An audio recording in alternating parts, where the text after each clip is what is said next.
In the intervention I had last week with the parents of some of these young people, and I will tell you they are between ages 12, those that I had intervention with last week, between ages 12 and 16 basically. Yes. And it was a frightening experience to see what these kids were going through within their neighborhoods. You imagine a 12-year-old cannot go in a certain area because he's afraid of another 12-year-old.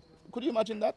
So yes, this program will help to some extent, but it also must have that other component, the component of the parents. The parents must learn to take command and control. And I will tell you in the session we had last week, and when I asked the parent to address the kids, you know what the parents said? The parents said they don't have nothing to say because it won't help. So it just goes to show that they have already given up on their own children. Now, I had to basically reprimanded them for what they said, because how could you as a parent say that 12-year-old who is your child, you cannot control him? You know, you must understand that in a home, there are parents and there are children, and each person must play their role. And if the parent allow the child to play the role of the parent, then most naturally, the parent will not be able to control.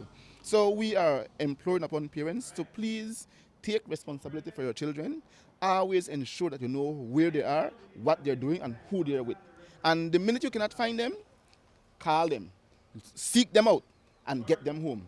And the next thing I have said to the parents is that it might sound harsh, but I have said to them that if any of these kids are found on the street during the day or at night in any gang-ridden area, engaging in any gang or criminal activities, that we are going to take the child into our care.